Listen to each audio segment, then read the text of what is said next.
জঙ্গল সলেমপুরে সন্ত্রাসীদের অভয়ারণ্য থাকবে না বলে সাফ জানিয়েছেন স্বরাষ্ট্রমন্ত্রী সালাউদ্দিন আহমেদ। যৌথ অভিযানের মাধ্যমে সারা দেশে মাদক ও সন্ত্রাস নির্মূল করা হবে বলে হুঁশিয়ারি জানিয়েছেন তিনি। সকালে চট্টগ্রামের জঙ্গল সলেমপুর পরিদর্শন শেষে আলীনগর প্রাথমিক ও উচ্চ বিদ্যালয় মাঠে তিনি এসব কথা বলেন। স্বরাষ্ট্রমন্ত্রী বলেন, সরকার সন্ত্রাস, মাদক ও অপরাধ দমনে জিরো টলারেন্স নীতি অনুসরণ করছে।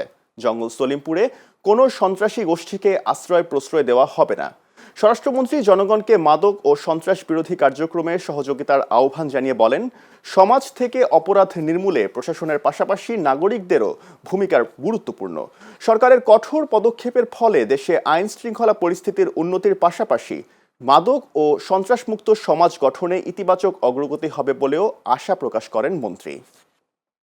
আমরা আপনাদের সবার সহযোগিতা চাই। এই আলীনগর, জঙ্গল সলিমপুর, এই জায়গাটা আর কোনো বিচ্ছিন্ন সন্ত্রাসীদের এলাকা থাকবে না, অভয়ারণ্য থাকবে না।